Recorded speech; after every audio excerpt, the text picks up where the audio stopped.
नमस्कार मु स्वागत करुच्ची आमर ए न्यू यूट्यूब चैनल को जार ना है प्रकृति में एथिरे मु आउ मोर बापा अच्छा सी मिसी विभिन्न प्रकार टॉपिक उपरे आम कथोपकथन कन्वर्सेशन माध्यम आपण आगे विभिन्न कंटेंट आणिमु जमीती कि आज है आमर आज विषय बापा किसी कह समस्त को नमस्कार। ओडिया नववर्षर समस्त को मोर हार्दिक अभिनंदन, समस्त को शुभेच्छा एवं समस्त को नमस्कार। यह जे केवल ओडिशार नववर्ष ता नुह, ये हूँ आमर हिंदू जातिर ये हूँ नववर्ष। सारा भारत वर्ष रे एवं भारत बाहर थिबा सबु हिंदू भाई भौणी माने यही वर्ष को पालन करथांती। यह हूँ महाविषुव संक्रांति। यार अनेक ना अच्छी, महाविषुव संक्रांति, पणा संक्रांति एवं यही संक्रांति टी आमर हिंदू भाई भौणी मान पाई बहुत गुरुत्वपूर्ण। आज ओडिया माने सारा ओडिशा रे यह पालन करथांती। दक्षिण ओडिशा रे एक दंड नाच आरंभ होता है 15 दिन धरी एवं शेष हुए आमर मेरु यात्रा रे अर्थ पूर्व दिन एवं पणा संक्रांति दिन एटा को उद्यापन करा जाए। उत्तर ओडिशा रे एक चड़क यात्रा कही था जहाँकि चंदनेश्वर एवं अनेक जगार ये एते गुरुत्वपूर्ण ये दिनटी आपको कहले न सरे। यही दिन महावीर जयंती, श्री हनुमान जयंती होइथिबारु सारा भारत वर्ष रे महाजाकजमक उत्सव पालन करा जाय था। ये उत्सव दिनटी एते गुरुत्वपूर्ण जे आमे समस्ते याकु मनै थाउ एवं यही दिन शिवंक एवं पार्वतींकर मध्य हूँ सबुठारु बड़ दिन। कहीं हनुमान निजे शिव महाप्रभु हनुमान रूप में जन्मग्रहण करथिले। कहीं दंडनाच पर यही दिन उद्यापन दिन थिला एवं यही दिन समस्त हिंदू भाई भौणी माने हनुमानकर जो जयंती पालन करती अर्थात शिव को मध्य पूजा करती। आ हनुमान मध्य होउछंती रामंकर भक्त बा विष्णुंकर भक्त। सी हेले अमर चिरंजीवी भितरु सी हेले जणे। सी सबु जुगरे चारि जुगरे अछंती। महाप्रभु रामचंद्र तृतीय जुगरे केवल, किंतु हनुमान चारि जुगरे। तेणु यही दिन एते गुरुत्वपूर्ण जे कोनोसी शुभ कार्यक्रम यही दिन आरंभ करा जाय थाए। यही दिन देवादेवी मानक पाखकु समस्त जाई मुंडिया मारि थांती एवं भक्ति सहित सेमाने तांकठु आशीर्वाद भिक्षा करथांती। आउ गोटे कथा देखिया कहते यहाँ हूँ प्रकृतिर ये हूँ उत्सवटी हूँ प्रकृति सहित जड़ित।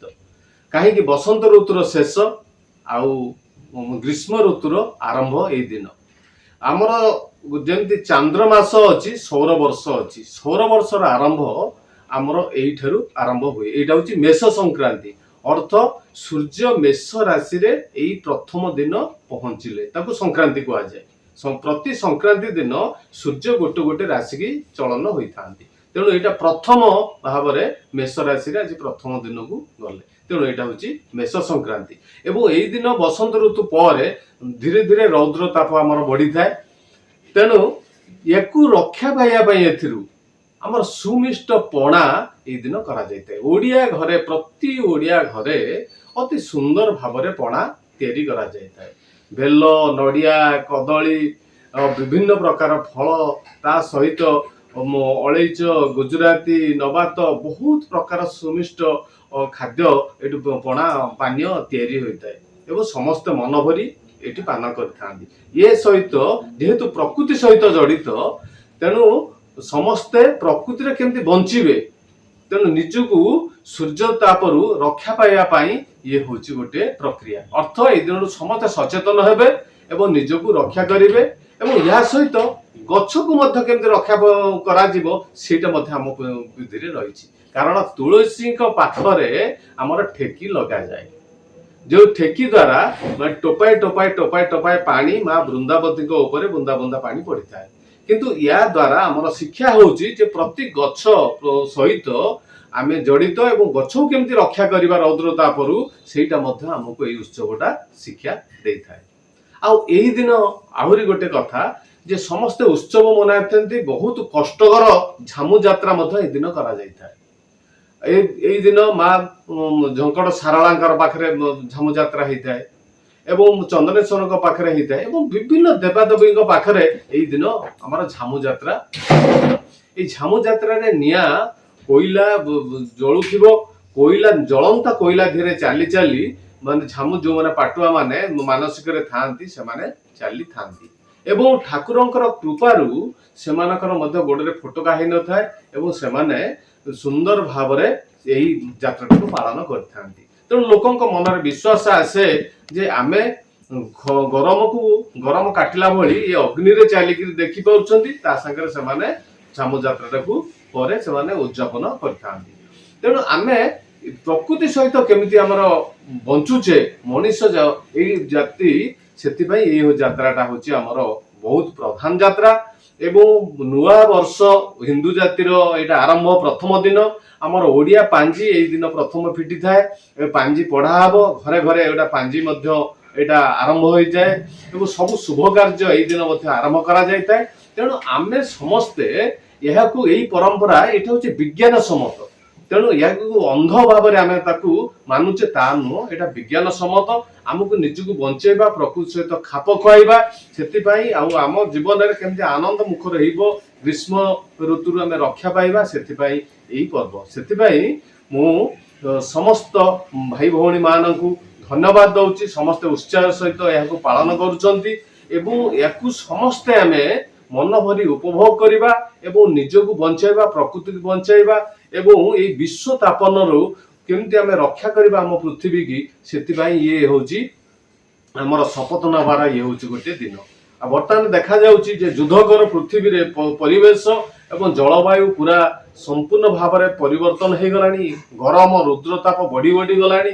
ତେଣୁ ସେଥିରୁ ରକ୍ଷା ପାଇବାକୁ ହେଲେ ଆମକୁ ଗଛ ଲଗେଇବାକୁ ପଡିବ, ଗଛକୁ ବଞ୍ଚେଇବାକୁ ପଡିବ ଏବଂ ନିଜକୁ ବଞ୍ଚେଇବାକୁ ପଡିବ। ଆଉ ସେଥିପାଇଁ ଏ ଉତ୍ସବ କୋଉ ପୂର୍ବ ପୁରୁଷ ହଜାର ହଜାର ବର୍ଷ ଧରି ଆମର ପୂର୍ବ ପୁରୁଷ ପାଳନ କରିଛନ୍ତି, ଆରମ୍ଭ କରିଛନ୍ତି, ଆମେ ତାକୁ ପାଳୁଛେ ଏବଂ ପାଳୁଥିବା ମଧ୍ୟ। ତେଣୁ ମୁଁ କହୁଛି ସମସ୍ତେ ଆସନ୍ତୁ, ସମସ୍ତେ ମିଶି ଏଇ ଉତ୍ସବଟିକି ସୁନ୍ଦର ଭାବରେ ପାଳିବା। ୟାକୁ ଅନେକ ମଧ୍ୟ ସାହିତ୍ୟିକ ମାନେ ବିଷୁବାୟନ ରୂପେ ପାଳନ କରନ୍ତି।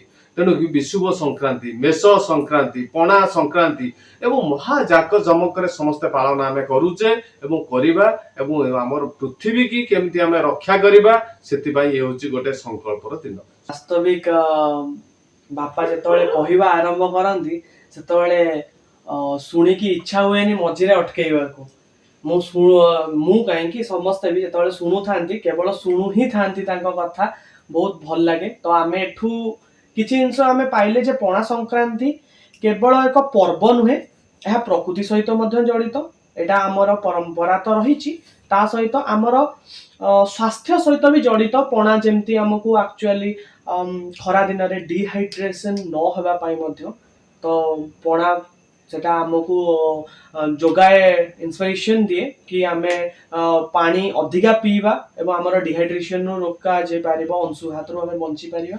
ତା ସହିତ ପ୍ରକୃତି ବିଷୟରେ ତ କହିଲେ।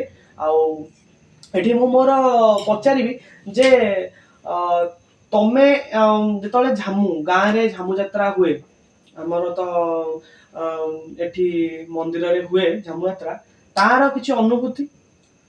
ହଁ, ମୁଁ ତ ମୋ ପିଲାବେଳୁ ଦେଖି ଆସୁଛି ଆମର ଏହି ଝାମୁ ଯାତ୍ରା ବିଭିନ୍ନ ସ୍ଥାନରେ ଦେବାଳୟ ମାନଙ୍କରେ ହୁଏ, ବିଶେଷ କରି ଶିବଙ୍କ ପୀଠରେ ଏସବୁ କରାଯାଇଥାଏ, ମାଙ୍କ ପୀଠରେ ବି ଏଠି କରାଯାଇଥାଏ। ଆମର ଝଙ୍କଡ ସାରଳାରେ ଏ ଝାମୁ ଯାତ୍ରା ହଉଛି, ଆମର ଚନ୍ଦନେଶ୍ୱରରେ ଝାମୁ ଯାତ୍ରା ହଉଛି, ଜାଁଳାରେ ଆମର ଏ ପାଖରେ ଏଠି ଝାମୁ ଯାତ୍ରା ହଉଛି, ଓଗାଳପଡାରେ ବି ହଉଛି ଏବଂ ବିଭିନ୍ନ ଜାଗାରେ ଖୋର୍ଦ୍ଧାରେ ହଉଛି। ଏମିତି ଏତେ ମାନେ ସେମାନେ ନିଆଁରେ ଚାଲିବେ ଏବଂ ନିଆଁରେ ଚାଲିବା ସହିତ ଏ ଯୋଉ ଆମର କୋଇଲେଖା କଣ୍ଟା ବିଛା ହବ, କଣ୍ଟା ଉପରେ ସେମାନେ ଗଡିବେ। ମାନେ ତାଙ୍କର କି ବିଶ୍ୱାସ ମାନେ ରହିଛି, ଯୋଉ ବିଶ୍ୱାସ ବଳରେ ଦେହରେ କଣ୍ଟା ଫୁଟି ଯାଉଥିବ କିନ୍ତୁ ତାଙ୍କୁ କଷ୍ଟ ହଉନଥିବ, ସେ ଗଡି ଗଡି ସେ କଣ୍ଟା ମାନେ ପ୍ରାୟ ଫୁଟେ 2 ଫୁଟ ଉଚ୍ଚର ମାନେ କୋଇଲେଖା ବଡ ବଡ କଣ୍ଟା ତାରି ଉପରେ ସେଜ ଭିତରେ ଗଡି ଗଡି ସେକୁ ସବୁ ମିଶେଇ ଦେବେ ମାଟିରେ। କିନ୍ତୁ କେତେ ବିଶ୍ୱାସ, କୋଉ ଜାଗାରେ ମଧ୍ୟ ଯୋଉ ଚନ୍ଦନେଶ୍ୱରରେ ହୁଏ ସେଠି ହୁକ ଲାଗିକିରି ସେ ସବୁ ବୁଲେଇବେ, ମାନେ ବହୁତ ମାନେ କଷ୍ଟକର ସେ ଝାଟୁଆ ମାନଙ୍କୁ ଉଗର ତପ କରିବେ ନିଆଁ ଜାଳୁଥିବେ ତା ତଳକୁ ମୁହଁ କରିବେ କିନ୍ତୁ ଦୃଢ ବିଶ୍ୱାସ ଲୋକମାନଙ୍କର ରହିଛି ଏବଂ ସେ ଯୋଉ ଦୃଢ ମନ ରହିଛି ସେଥିପାଇଁ ସେମାନେ ଏଇ ଯୋଉ ମାନେ କଷ୍ଟ ଏ ଯୋଉ ଖରାରୁ ରକ୍ଷା କେମିତି ପାଇପାରିବ ସେଥିପାଇଁ ତାଙ୍କର ସେ ମନୋବଳ ଏବଂ ତାଙ୍କର ଯୋଉ ତପସ୍ୟା ସେ ଦ୍ୱାରା ସେମାନେ ରକ୍ଷା ପାଇଥାନ୍ତି ଲୋକଙ୍କ ମଧ୍ୟରେ ମଧ୍ୟ ସମସ୍ତଙ୍କର ଏ ବିଶ୍ୱାସ ଭାବନାଟା ଆସିଯାଇଥାଏ ଯେ ନାଇଁ ପ୍ରକୃତରେ ଅଧର୍ମ ମାର୍ଗକୁ ଯିବାନି ଆମେ ମାନିବା ଏବଂ ସତ୍ୟ ପଥରେ ଯିବା ଏବଂ ଠିକ ବାଟରେ ରହିବା ପାଇଁ ଇଏ ହଉଛି ଗୋଟେ ଶିକ୍ଷା ତେଣୁ ମୁଁ ଦେଖି ଆସିଛି ମୋର ପିଲା ବେଳୁ ବହୁତ ଜାଗାକୁ ମଧ୍ୟ ଯାଇଛି ଏଇ ଛାମୁ ଯାତ୍ରା ବହୁତ ସମାରୋହରେ ପାଳନ ହୁଏ ଏବଂ ଲୋକଙ୍କର ମନସ୍କାମନା ମଧ୍ୟ ପୂର୍ଣ୍ଣ ହୁଏ ଏବଂ ଏଇଟାକୁ ମାନେ କଣ ଅନ୍ୟାୟ ବାଟରୁ ଆସି କେମିତି ଠିକ ବାଟରେ ନୀତି ନିୟମରେ ଚଳିବ ସେଇ ଶିକ୍ଷାଟା ଆମେ ଏଠୁ ପାଇଥାଉ। ତ ବାସ୍ତବ ମୁଁ ବି ଏଠି ଗୋଟେ କହିବାକୁ ଚାହିଁବି ଯେତେବେଳେ ଆମେ କୋଳଥିଆରେ ଥିଲେ ତ କୋଳଥିଆରେ ଥିଲା ବେଳେ ବି ଯୋଉ ଝାମୁ ଯାତ୍ରା ହେଇଥିଲା ସେ ଝାମୁ ଯାତ୍ରାରେ ମୁଁ ଛୋଟ ପିଲାଟେ କେତେ ବର୍ଷ ହେଇଥିବ ମତେ କୋଳଥିଆ ସମୟରେ 2 କ୍ଲାସ୍ 3 କ୍ଲାସ୍ 7 8 ବର୍ଷ 10 ଭିତରେ ତ ସେତେବେଳେ ମୋର ମନେ ଅଛି କୋଳଥିଆ ମନ୍ଦିରରେ ଯେତେବେଳେ ଝାମୁ ଯାତ୍ରା ହୁଏ ସେ ଯୋଉ ସେମାନେ ଗୋହି ଭଳିଆ କରିଦେଇକି ସେଥିରେ ପୁରା ନାଲି ଟକ ପକାନ୍ତି କୋଇଲା ଟାଇପ ର ଅଙ୍ଗାର ଆଉ ତାପରେ ଫାଷ୍ଟ କାଳେଶୀ ଯାଆନ୍ତି ଆଉ କାଳେଶୀ ଗଲା ପରେ ଆମେ ପିଲା ହିସାବରେ ବି ଆମେ ଯାଉ ମୁଁ ତ ନିଜେ ବି ଯାଇଛି ଆଉ ସତକୁ ସତ କହିବାକୁ ଗଲେ ଅବଶ୍ୟ ଆମେ ଗଲା ବେଳକୁ ଆଉ ସେ ନାଲି ଭଳିଆ ନଥାଏ କିନ୍ତୁ ଆମେ ତଥାପି ଯାଉ ଗରମ ଥାଏ କିନ୍ତୁ ଆମେ ଯାଇଛୁ ଯିବା ଆସିବା କରିବା ପରେ ବି ଆମ ଗୋଡରେ ଫୋଟକା ହୁଏନି ତାପରେ ମଧ୍ୟ ଆମେ ଯିବୁ ତାପରେ 4ଟା ବେଳେ ପୁଣି ଖେଳିବାକୁ ଯିବୁ କ୍ରିକେଟ ହେରିକା କିନ୍ତୁ କିଛି ହେଇନଥିବ ତ ସେଇ ପ୍ରକାରର ଗୋଟେ ବିଶ୍ୱାସ ଥାଏ ନିହାତି ଗାଁରେ ବି ଆମର ଯେତେବେଳେ ମୁଗେଶ୍ୱରଙ୍କ ପାଖରେ ଯେତେବେଳେ ହୁଏ ସେଠି ବି ମୁଁ ଯାଇଛି ସେଠି ବି ଚାଲିଛି ତାର ଇଏରେ ସେଠି ବି ମାନେ ହୁଏନି ମାନେ ଯାହା ଦୂରରୁ ଲାଗିବ ଯେ ଗୋଡ ଫୋଟକା ହେଇଯିବ କିନ୍ତୁ ହୁଏନି